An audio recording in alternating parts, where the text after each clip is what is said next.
Yeah. So here's the thing, they can say it, I don't know, that's the part that's about a school board. I said, well, for law, they can do it. They keeping their vehicles on the wall. That's it. That's it. That's as far as they Now, go. the other question you asked me the other day about age, which I found out, Ron asked about what age you consider a permit at. The old applications we had on there, you had to be 21 years old. And most all sheriff's offices had that.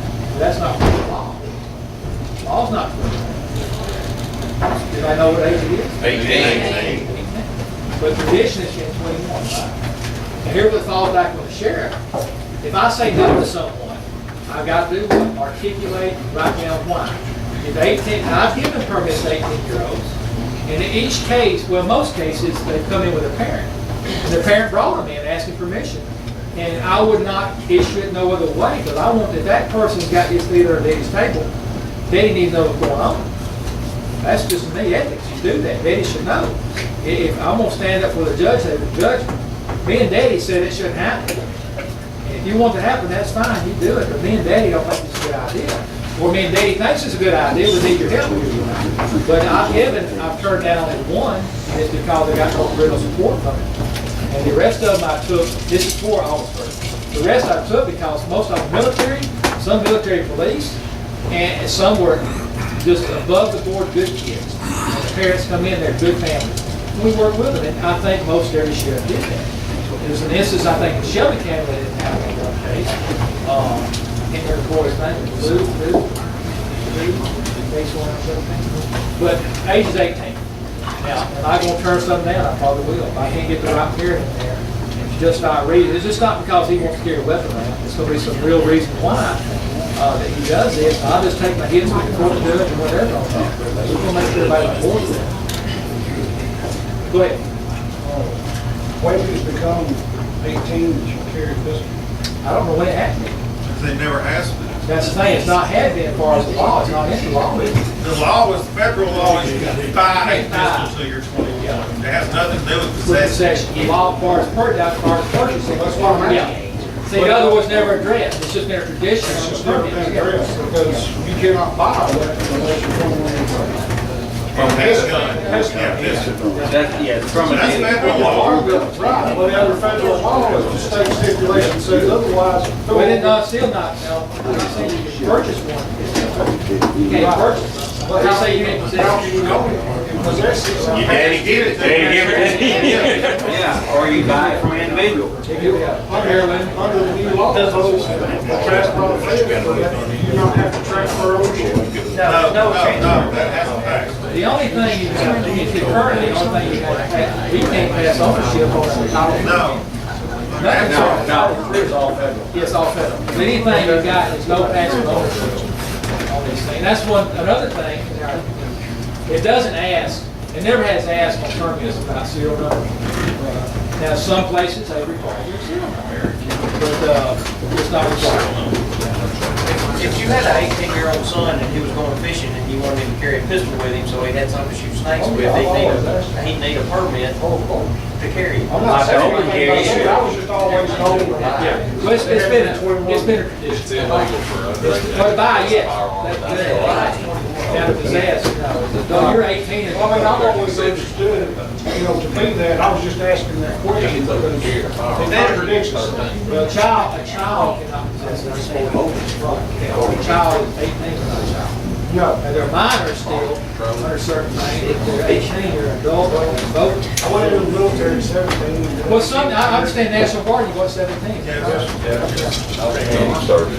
Well, any service that parents sign, I wouldn't recommend the Air Force. But as far as the 18-year-old, I want to make sure, just, again, I'm going back to my moral conscience, and I want to make sure maturity is there at 18. I got something that's 32, it's not maturity yet, I know that. But he's 18, I got to make sure, for the sake of that person. I just didn't understand still why the federal government is not changing that. A lot of that has to do with laws that define the ability to actually own something. They base the firearms laws all the way up to the class 3. In some places, still you can't even do a binding contract unless you're 21 years of age. And they'll always hold that over our head, I'll imagine. Like some land, certain. When did that really come into being, 21?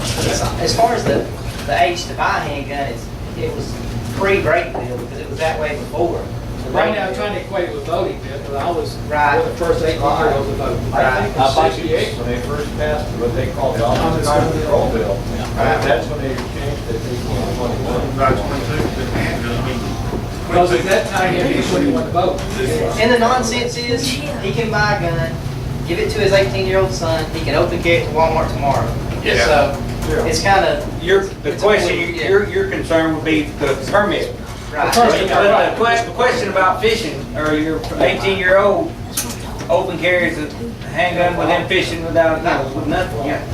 To reference, I think I saw it on the email or Facebook, the point of concealed carry, most honest folks carry their weapon where you can see it. We talk about concealed carry for an 18-year-old or even a 17-year-old or however far. I had a concealed carry at 16 in Franklin County way back when. I don't know how it happened, but the sheriff had that discretion, I suppose.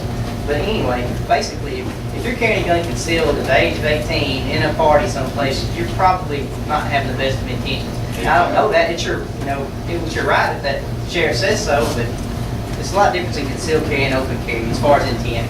Well, it's not a right to conceal carry. True, only if he says so. Well, it's not a right then, it's a privilege. Now it's a right. Government took it away, it's a right to It carry was a ride. Section 8, we move on. Yes, there we go. The last one. Okay. This has expanded the castle doctrine. We know that it's in your home above all. You get across that threshold, you're open game, basically. So this has extended that for the business owner to his business. Now before, a business owner had a weapon in his home, he had it in his business, no permit was needed there, it was just a to and fro, this was maybe a question. But he's there, it's his weapon, it's his property. It's his property, it's private property, with public access. And so now he can defend that. Look at it there. Now they qualify this, and why do they do this? They qualify this for reasons. If the person is committed a crime involving physical injury. Now they just preclude somebody from shooting somebody from shoplifting, basically, or somebody grabbing it. Or straight burglary. Yeah, it's straight burglary. It's got to be in defense of yourself or third person. Criminal intent. Well, no, I don't say criminal intent. It's just you got to be able to say that what they're doing is going to cause business injury. They're charging you with axe. That's it. If they grab an axe around the window with it, that's probably trying to steal an axe. It's just if they're coming toward you, it's the same castle. Yeah, it just makes that same thing. That castle is your home is your castle, you're defending it at all costs. You just do the same thing with business. All right, that's it. The end.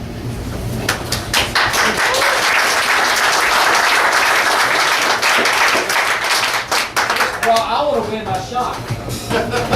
Is there any questions, Keith? I've got a question I've seen on several sites. I've actually asked several different people, and I keep you get a bunch of opinions instead of this is the way it is. One of the topics that comes up a lot is if you're pulled over for a simple traffic stop and you're carrying, which everybody here would be, can that officer disarm you during a simple traffic stop? Yes. You don't have to tell them. Why? You are subject to officer He don't know you from Adam, he don't know what your initial intent is, so a lot of cops won't even disarm you, but if they want to, just like you said earlier, don't cause a confrontation, because you're not gonna, I spent 30 years as a cop, you're not gonna win a confrontation on the streets with a cop, ever. You're gonna lose it one way or another, that's the law. So even though he's wrong, go along with him and go through the appeal process, the complaint process, or whatever. But a cop don't know you from Adam, and especially some of the new young cops, they are taught, and I disagree with this as a training officer and as an instructor, they are taught the minute they see judge, they see red. It's danger to them, especially large metro areas and stuff. So do not hassle them. Technically, yes, they have the right, because a police officer, when he contacts you, he is in authority. If he does something wrong, you think it's wrong, do not dispute it on the street. You will not win. You're just setting yourself up to lose. Go ahead and do what you're told. If he screws up and he is wrong, then you've got grounds to go ahead and make a complaint and follow through, even in civil action if you need to. But don't physically or verbally say, no, I'm not doing it, or fight with me. You're going to lose. Can you open carry on a motorcycle? Of course, I know you can. As long as you got a permit. It's a vehicle. Now, I had what he Landed. said. An officer has the right, when he pulls you over, you're automatically subject to an open investigation. Yes. He has the right to disarm you during that investigation. At the end of that investigation, which will be the end of the traffic stop, unless you're charged with a felony or he has a reason to believe you're a danger to yourself or others, he has to return your firearm. Yeah. And if he does not do that, It's common sense. And basically just common courtesy. And like the sheriff said, Jack Webb said it, if you get back, it's Jack Webb, I don't know if you all remember Dragnet, I don't know what part I did. He said the problem with the police profession is you have to recruit the members from the human race. So all cops are not equal, just like everybody here is equal. But the bottom line is you don't want that confrontation. So unless you honestly believe, and almost every state law says, that you don't have to submit to arrest if you honestly believe that your life is in danger and it's completely wrong. Now, that's a 1 in a million thing, where you got a dirty cop that can kill you or something, which don't happen except mostly in the movie. So the general rule, let the cop do his thing, at least be civilized about it, and if you feel you've been wrong, go see the sheriff or go see the chief of police or whoever. But don't try to settle it on the street. That's not the place, that's not the time, that's not the venue to do it. I want to draw the shotgun. I got to tell you, let me tell you another point of view. And this is the thing you have to realize. This is stuff Jim and I are seasoned officers. And some of the others are. As Paul said, you look through the mirror dimly, you see things differently. As an adult, you see things differently. We're taught, see a weapon, you think red. His age told me later that I was making a mistake because they weren't always red. Now, technically, your question there is, can he do it? Well, yes and no. Maybe. It depends. I think the main basis, foundation has got to be, number one, officer safety. That's what we think. You got to think is civilian safety. And those two things come together, and I promise they can blend. Now, here's the problem I have that we do as officers sometimes, I think it's wrong, that I have actually heard some officers in our area actually ask people, do you have any weapons in your car? And I would ask them afterwards, why did you ask that question? Well, I just do it for my safety. And I said, well, did anything in that car show you had a weapon? Did you see any bullets? Did you see a handle? Did you see something make you think it was a weapon there to preclude that question? And they said, well, no. I said, well, did you not step over boundary here? Well, yeah, I think maybe you did, because I'm not subjecting myself. Now, I'm not subjecting myself to danger by asking that question. I don't see any reason to be dangerous. Okay? That's the line of thinking I have. Now, if I see a .357 Magnum bullet laying on the floorboard, I may step back, ask the back of him and say, and get him up there in a proper tactical way. Say, sir, you have a weapon in this car? Oh, yeah, I've got a concealed permit to carry a .357. Well, I know there's a bullet on the floor there. I want to inquire more about this. And at that point, because of what I know and what I reasonably expect, I can go across that threshold and ask questions. But just arbitrary to ask somebody that, you're stepping on some dangerous ground there. And what scares me is this, that I trained officers in Birmingham, New Orleans, and I saw how young officers dealt with this. And the first time you ask somebody to have a weapon, well, what are they going to say yes? Well, if they say yes, I've always found this to be true. If they say yes, guess what? They had a permit. Or they were decent people responsible. Yeah, responsible. But you know, I asked this guy, did he have a weapon? To say yes. Yeah, no, sir, I don't have one. Guess what? He was a criminal and had one. He's not going to tell me the truth, but yet still the weapon was there. So me getting that response is not going to make things different. But what it did is create a problem, because guess what? That man hands me that weapon, which most likely I don't know anything about. Here I am trying to load it, get a serial number, and held him up. Guess what? I buy myself out there. When if he's got one weapon, guess what? He's probably got two. So what have I done? I have opened myself up, put myself in danger. Probably shoot my own toe off with this weapon I can't, because it's a real cheap 25 automatic. And I'm going to shoot myself trying to load it. So what have I created? So sometimes we create problems we don't have to. Now, if there's a crime being committed, I see something I need to pursue it with diligence. But if you don't see it, don't admit it. This is what I try to tell my guys. This is what we try to advocate that. And most guys are doing that now. Now, there's exceptions to it. There are people, Jim said, they're going to go the law limit. I saw it the other night down in our county by the outside agency did that. First thing he asked, license, you had weapons in the car? Yes, sir, I got one. I knew the guy. I gave him a permit. And I stood there and watched, see what he did. He got it out. Guess what he did? Unloaded, put it on his car, read the serial number. And here's a license holding person on his way home from work that's being stopped like this. And to me, it's overboard on that. There's no officer issue safety there at all. Well, that's my opinion. I think it becomes a dangerous situation anytime I have to touch my weapon, period. I don't think I need to touch it. I need to be right But here. see, here's the difference between somebody like Rick and I and a new officer. I will walk up and say, you have a weapon in the car, and if the guy says, yes, you have a permit, where do you have it? Okay, fine. I won't even ask you for it 9 times out of 10. But I don't like to be surprised. If something happens and I get out and I see a weapon, I'm going, whoa. And that's just a reaction by most people, you know, if you're not aware of it. So it has to do with training, and some agencies require that. You were talking about that, some academies and some training scenarios require every officer that they contact and say, you have a weapon in your car. That's part of their training. And the other thing we face on traffic stops, how many of you actually pull a car by yourself at a time? Anybody?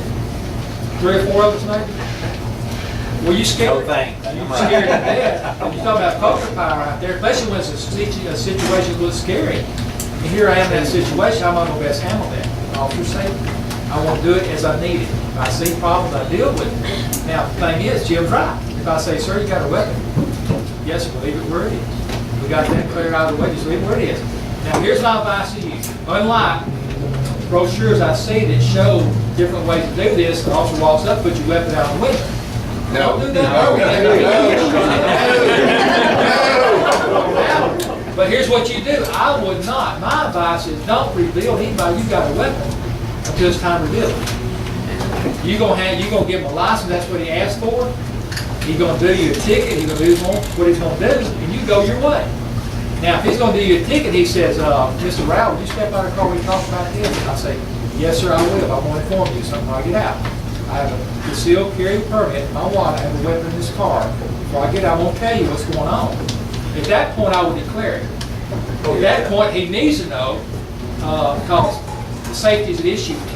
But until it comes to that point you're getting out or somebody's going to cross the threshold of your car, which is Fourth Amendment rights, if he crosses that, that's when you need to declare it. Say, hey, I got a permit, I got a weapon there, I got one in the seat, I got one trunk, one's in my boot.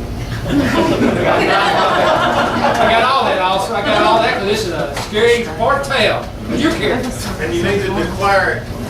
If you're carrying on your side and you're about to reach back for your wallet. Exactly, that's what I was about to say. First thing, hands on the steering wheel, they know everything safe, tell them. Hey, I got my wallet, but I got a pistol, I gotta go past to get to it. What I do is when I get pulled over, which has happened, I stick both hands out the window. Both hands are visible. And I think you're up to something. Yeah. Yeah, keep on this. Keep both hands on the wheel. Just keep both. That's the first thing I tell them. Turn your light on, put your hands on the wheel, and just answer the questions asked. And that's really what you do. I've got a paper. Is that pretty well, again, I say this is a common, great way to approach it, but you don't want to make a situation worse. Yes, sir. All right. You start to see more and more no gun signs, you know, in these service stations, yada, yada, yada.